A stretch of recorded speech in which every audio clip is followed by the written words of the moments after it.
Who are the non-aligned? These are the ones who did not join one of the major political blocs during the Cold War, neither the USA nor the USSR. They were also called Third World countries. Now the trivial meaning has changed to simply very poor ones. And by the way, they still hold some forms. But what does non-aligned mean in Hearts of Iron 4? Simply put, it is everything that is not democracy, communism or fascism.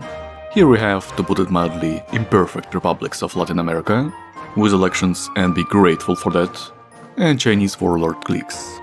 If we look at focuses oriented toward alternative history, it is usually the revival of various monarchies, most often absolute and imperialistic. Although there is something unusual, like the East India Company, and they could probably be called libertarians, also imperialistic, I guess.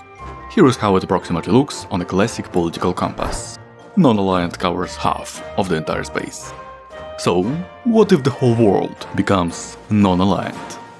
Welcome to the Synthetic History channel, where we talk about events that didn't happen, as if they did.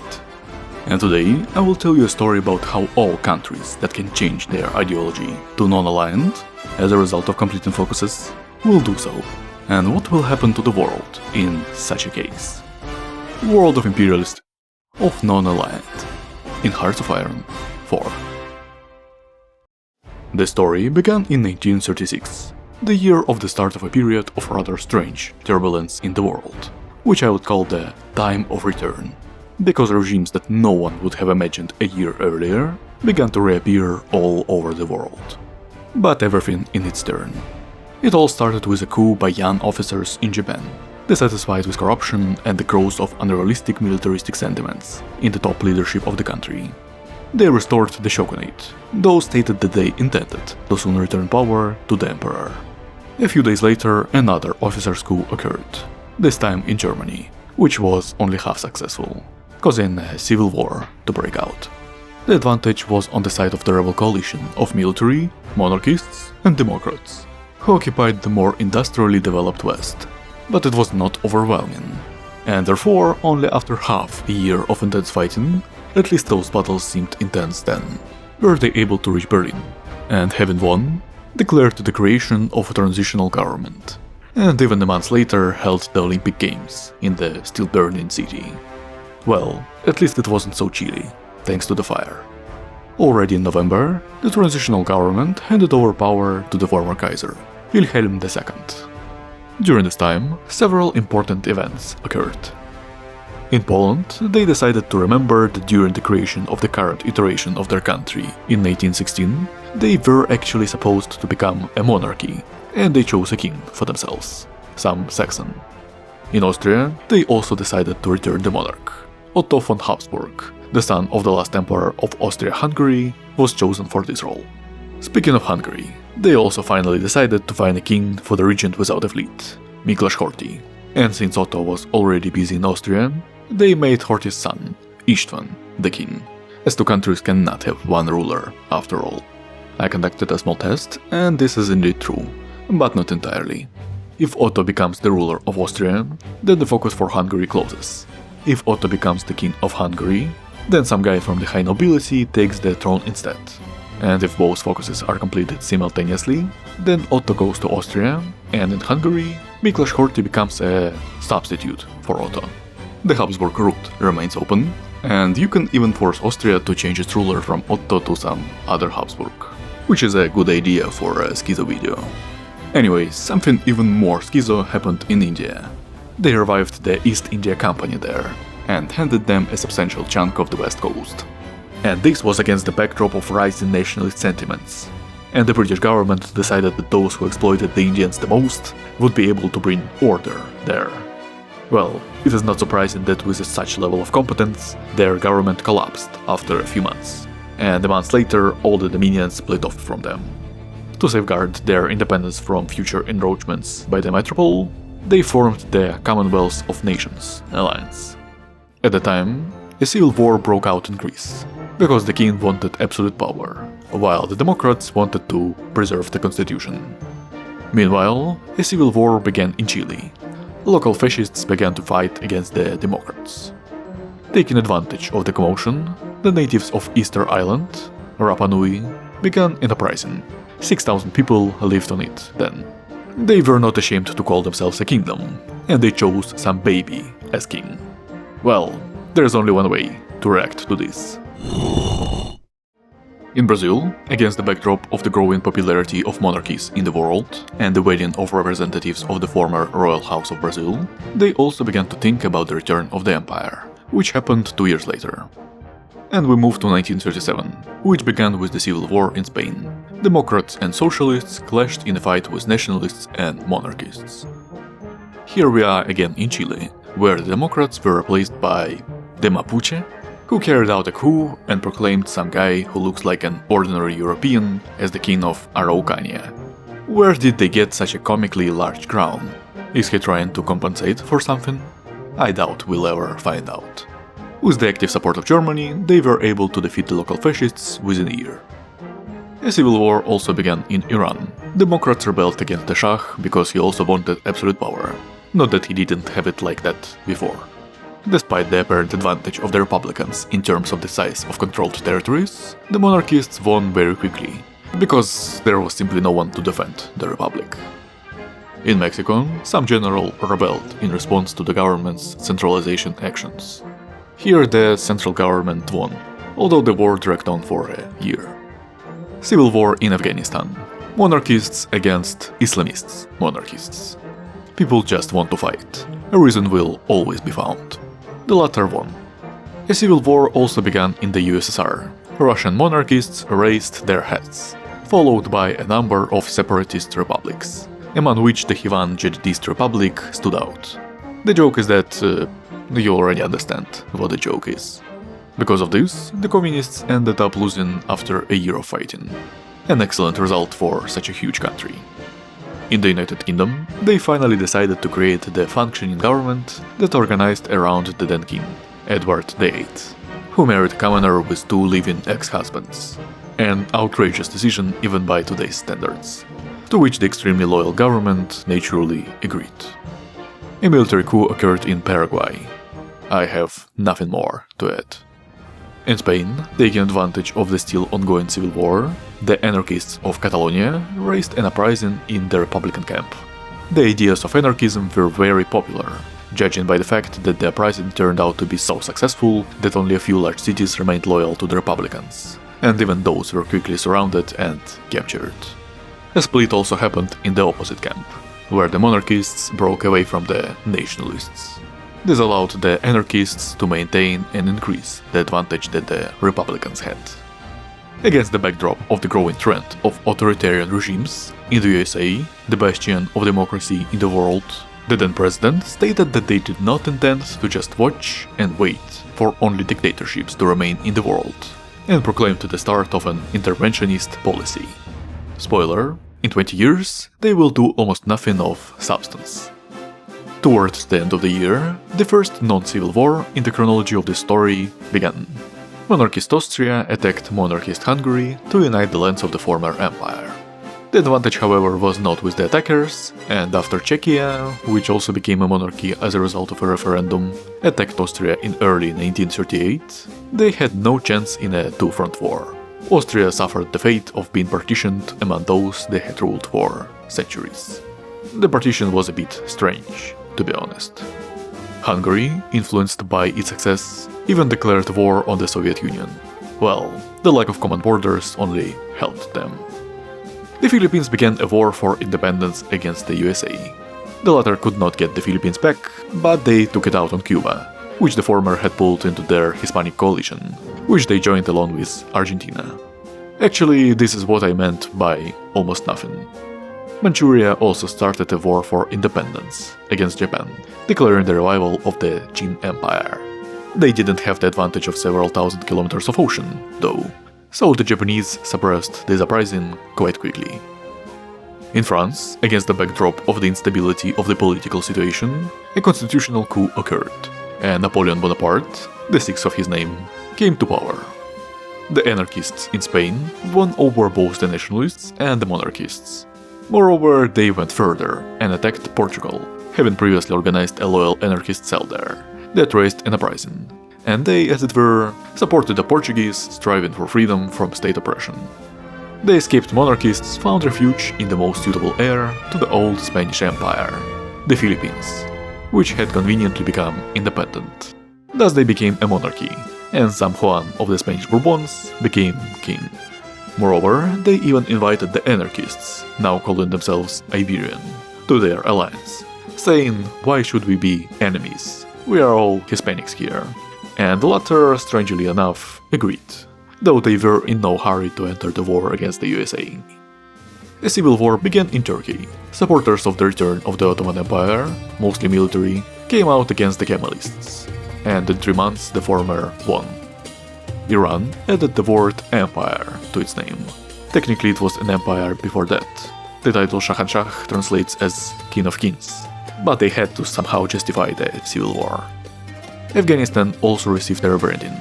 They decided to call themselves the heirs of the Mughal Empire, which ruled India several centuries ago, thus as it were indicating their intentions to conquer this subcontinent. However, India already had its own conqueror, the East India Company, which became independent after the collapse of the British Empire and was actively buying up huge territories from British India. Mughals and UIC, a confrontation returned to us straight from the 18th century. And in the metropole, at this time, they decided it was time to return the former territories of the empire, and they started with the closest one, Ireland, which was captured in a month with the tacit consent of other countries, primarily the USA. If anyone had any hopes for the League of Nations, remember that one? And international law, then at that time they definitely vanished. A period of local wars began. The globe was heating up. In Lithuania, they decided to support the monarchy's trend, and following the example of Poland and Czechia, invited a German to be their king. Then they thought they could capture Poland, thus restoring the Polish-Lithuanian Union, and started a war with it. They naturally began to lose, but decided it was somehow too easy for them and attacked Latvia as well. The result was obvious: partition. A little to the east, at the same time, a new Russian Tsar was crowned, Vladimir III Romanov. The new Tsar promised to make Russia great again, which for the Russians, as for all imperialists, in fact meant a promise to conquer their neighbors. But as of 1939, the most successful imperialists in terms of the pace were the Italians.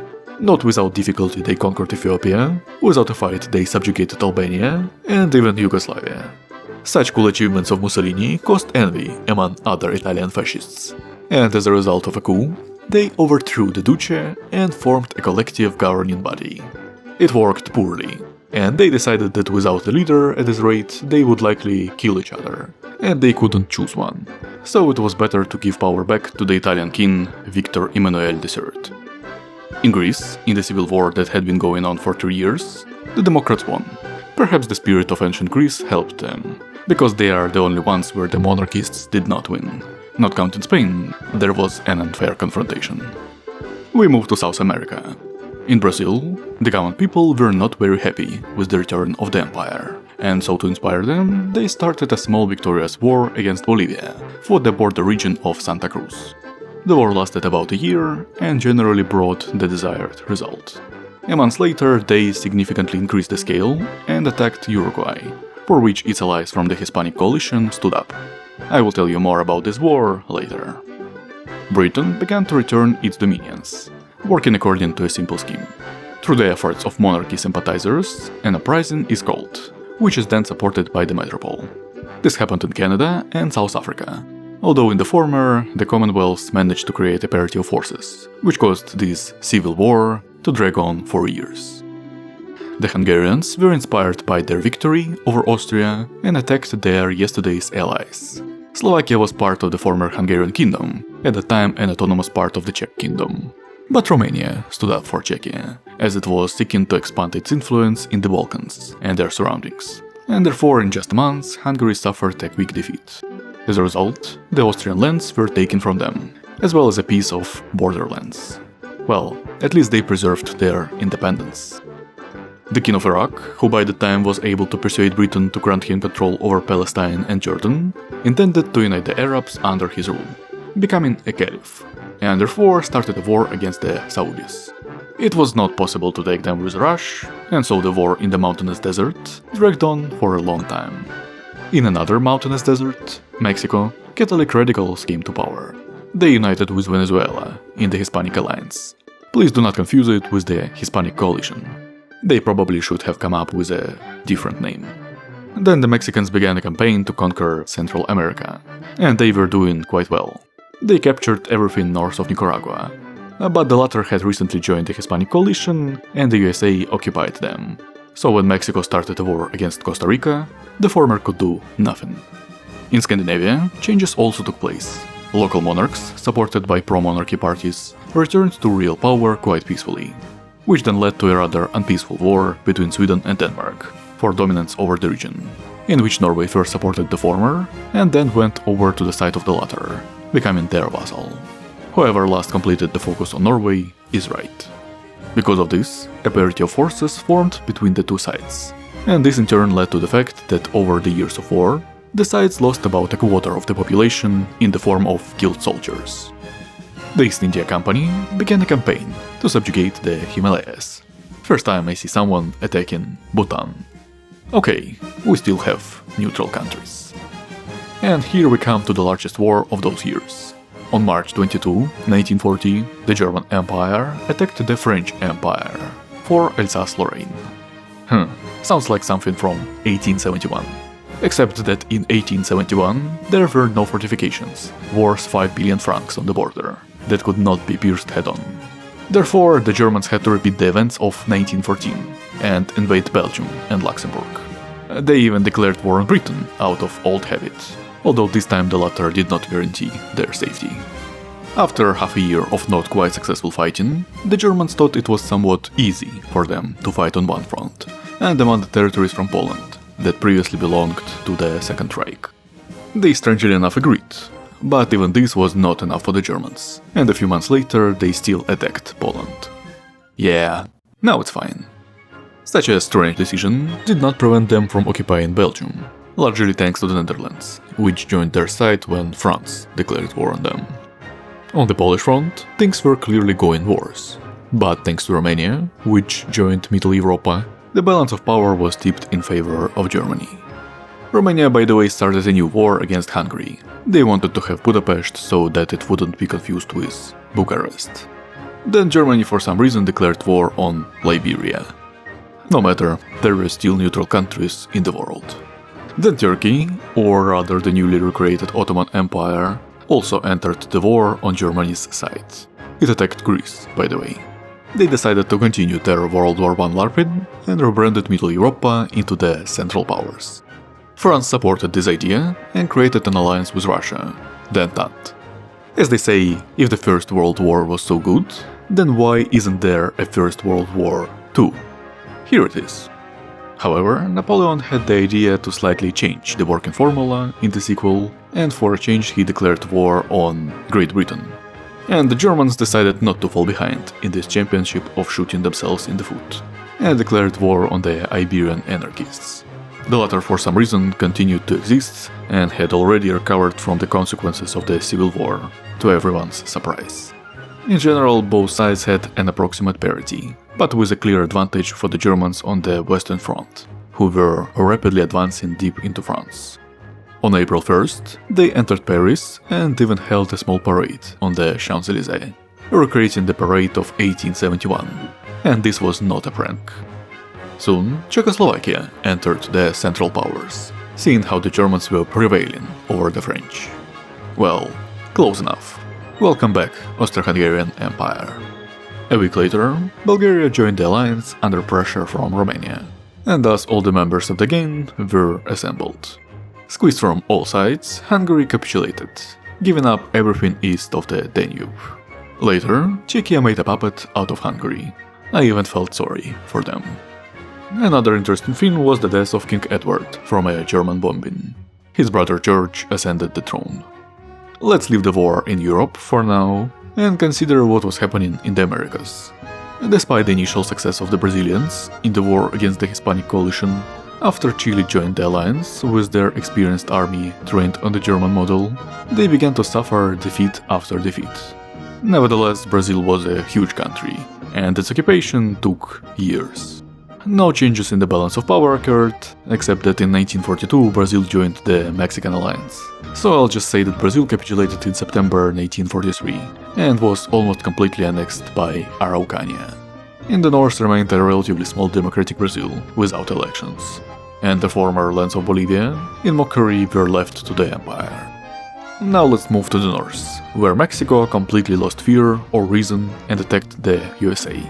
At first they had certain successes, at least until the American troops arrived at the front, who slowly began to push the Mexicans to the south. On the other hand, the latter were able to occupy all of Central America and drive the Americans out of Panama. The freed up forces stabilized the situation on the border with the USA, but in a long-term war they were obviously losing. Larger population, larger industry, better science. Out of helplessness, they even blew up the Panama Canal, just to spoil life for the Americans in the future. Mexico capitulated at the same time as Brazil. After all, they were in the same alliance. But the kind Americans simply forced Mexico to give up its recent conquests and put the democratic opposition in power. They didn't even execute anyone. Just a month after that, the latter started a war with Ecuador. But I will tell you about it later. Well, we return to the World War. The French army was gradually retreating under the pressure of German troops, and they had to reach an agreement with Italy, joining its alliance to draw it into this war. This didn't help them much in the general scope, because a month later Japan attacked Russia, which in this war turned out to be a de facto ally of the Central Powers, and was moving extremely successfully deep into the Russian Far East. The French Empire capitulated in November. Well, at least pressure was put on Czechoslovakia and Romania. The Iranian Empire attacked Iraq, which was then still fighting the Saudis, and therefore quite easily forced it to capitulate, leaving them only Baghdad and Syria. But Iraq was guaranteed by Britain, and so they found themselves drawn into the World War. At that moment, this did not seem like something dangerous, but Britain somehow got involved in the war against the Saudis too, even though they were the attacked ones. Anyway, might makes right, and the British just had nowhere else to put their army. By the time they controlled almost all of Africa, and there was no place for them in Europe. The final touch was the Ottoman attack on Iraq, and after the Saudis captured Jordan and Palestine, the British army began its triumphant march through the Middle East, because no one in the region had an army of comparable quality. The Saudis were the first to capitulate. Then came the turn of the Ottomans. But their end was still a year and a half away, so for now let's leave the Middle East. After the occupation of France, the Germans had a new front with Iberia, which by the way had left the Hispanic coalition. Fresh anarchist forces began to push the Germans to the north, and by mid-1942, almost all of France was under their control. And the main problem, or advantage, of the anarchists, depending from which side you look at it, was that if they hold the territory long enough, the local population becomes imbued with the ideas of anarchism. After all, who wouldn't want to live as they please? And then they start fighting for these ideas. For Napoleon, who fled to Nice, this was of course a problem, and so he attacked the anarchists to get his lands back. This in turn helped Germany stabilize the front on Alsace and Lorraine for a while. However, time in this case plays to the benefit of the anarchists. In September, they proclaimed themselves the liberators of humanity from tyranny, the Global Defense Council. Not that this rebranding helped them much in the short term, because on the Eastern Front the Central Powers defeated Poland, and threw the freed up part of the forces to the west. So the following year, the Rhine River became the front line. Therefore, let's consider what was happening in the East. The East India Company, having not achieved much success in the Himalayas, attacked Iran. Japan began expanding its influence in Central Asia. First they invited the Mughals, who put great pressure on the south of Russia, and after the Mughals attacked the UIC, they invited the Himalayan countries to the alliance. The Mughals, by the way, were forced to give up part of their lands to the Iranian Empire. In exchange, they received lands in India, destroying the UIC, and from such success decided to dig even deeper into history and call themselves the heirs of the Tamerlan Empire. Okay, Timurids, what's next? The Roman Empire? Yeah. I'm not even going to comment on this. Iran was no less deranged. They called themselves the successors of the Achaemenid Empire, those whom Alexander the Great had conquered. Also, the Timurids for some reason declared war on the anarchists, dragging the Japanese alliance into the conflict, most likely because they used the same colors on their flags, red elements on a black background. Brazil, the empire in Bolivia won, attacked Chile. They were naturally beaten. Mexico, having declared war against Ecuador, started a war against the Hispanic coalition. Soon Catholic fascists came to power there again, under the leadership of the same guy, uniting in a new alliance with Paraguay, North America Confederacy. Variety, though effectively a deception. The Japanese, having stopped in their advance to Siberia due to logistic problems, declared war on Australia. Because of this, the British were reminded of the existence of this dominion, and a few months later organized a monarchist uprising there. I think they had another dominion somewhere. Anyway, returning to Europe. By 1944, the anarchists were able to convince most French people of the realism of the anarchist system, which allowed them to increase their army and start a new successful offensive against Germany. In a few months, they occupied most of the northern part of the country, and already in May, the Red Black Berets knocked the German troops out of Berlin. In addition, Britain was actively pushing the Central Powers troops in the Balkans, so there was no one to help the Germans. After 2 more months of fighting, the Germans, unable to hold back the offensive and provide resistance, capitulated. In the treaty signed in Berlin, according to which almost all members of the Central Powers were annexed and Czechia became a puppet of Russia, there was no particular importance, because the war continued. The next candidate for elimination from this war in Europe was Italy, because the freed up anarchist troops went specifically for them. They broke through the defenses in Western Alps and landed in central Italy. By 1945, the Italians, tired of something, started a civil war. One part supported the anarchists and the other... the Swedes? What? Obviously they were quite quickly defeated, and because Italy was at war with the UK, the anarchists entered the war on their side. Speaking of Britain, they also didn't waste time. They swept away the Persian army, forcing it to capitulate in September, thus becoming the continuers of Alexander the Great's work, or the Caliphate. They crushed the Kokistan, and were successfully advancing in Central Europe, occupying the territories of Hungary and Poland.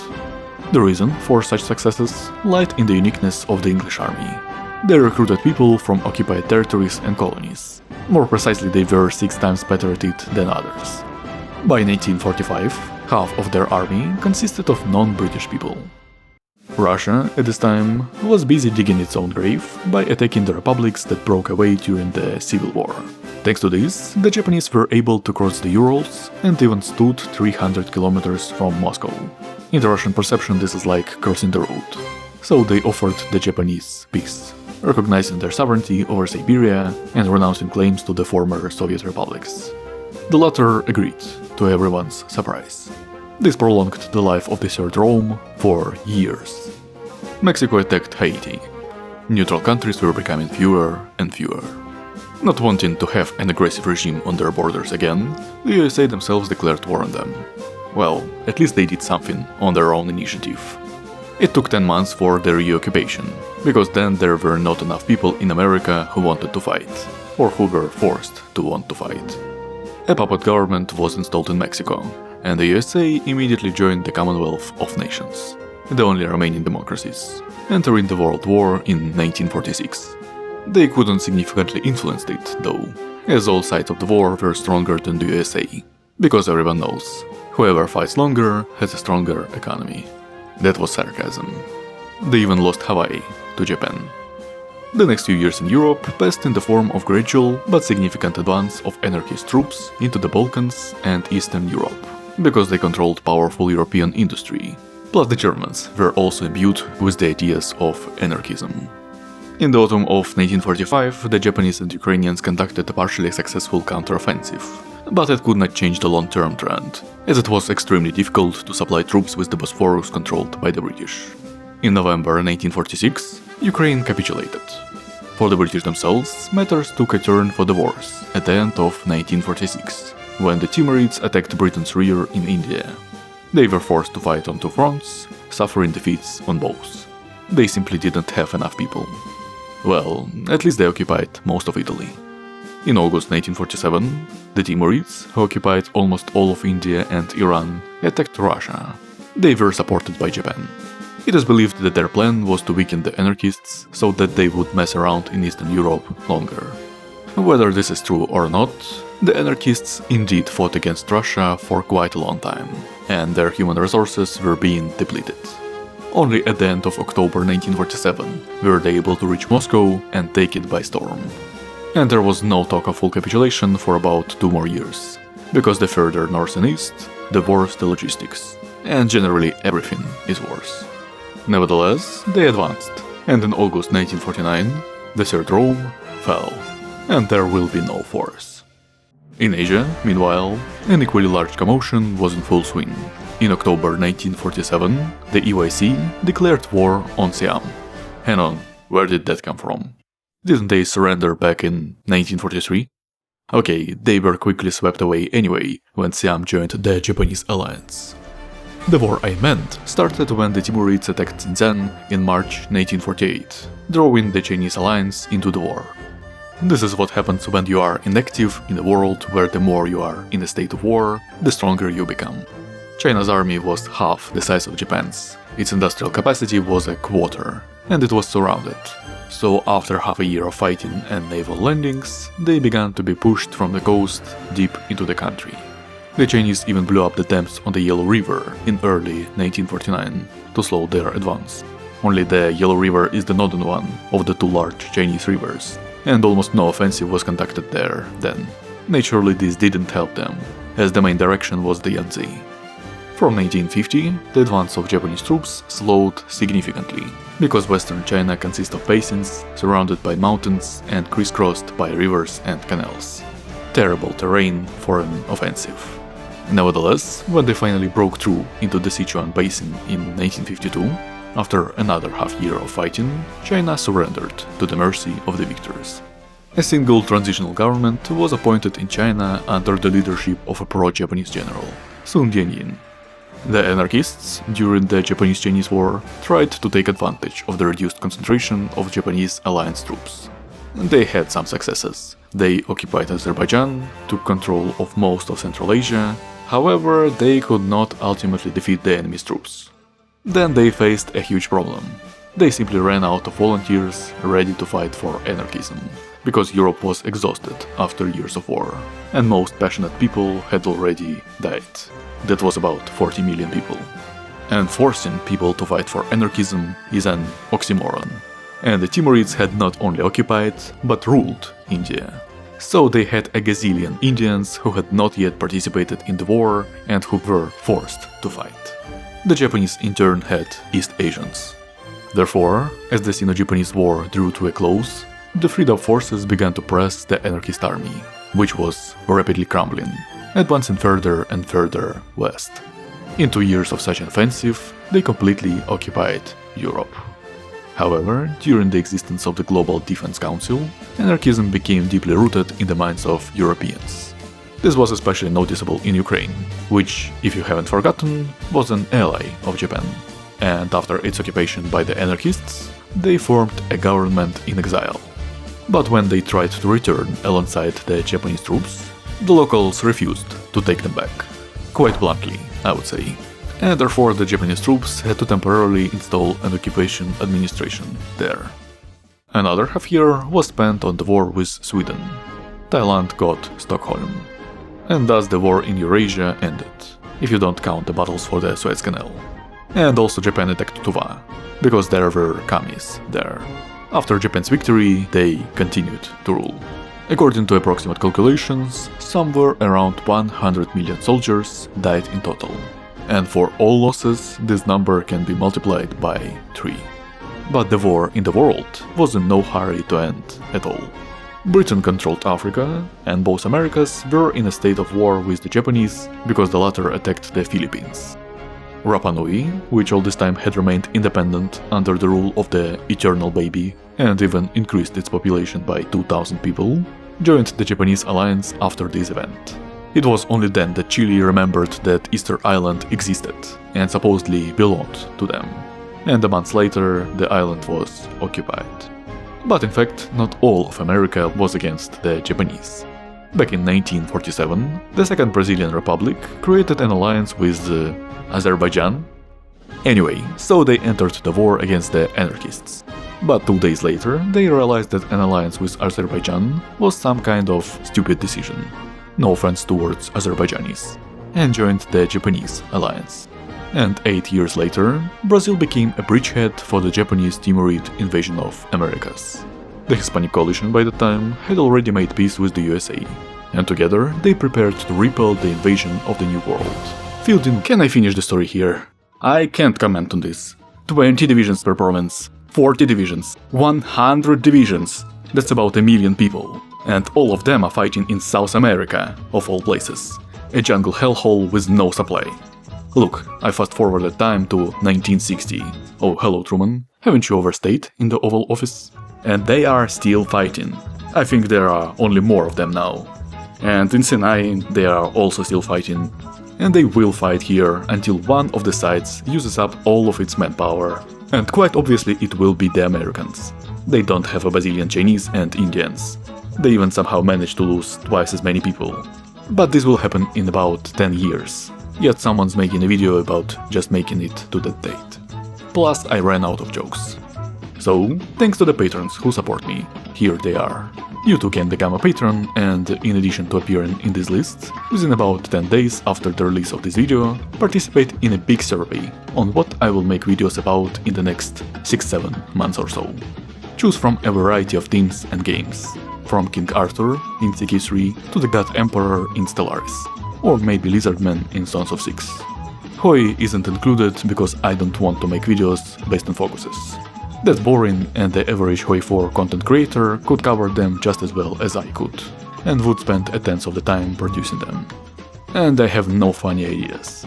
If you have any, you can write them in the comments. And if this is your first time on this channel, and you've enjoyed it, why not check out my other videos from the world of series, or any other ones. Well, for now I bid you farewell.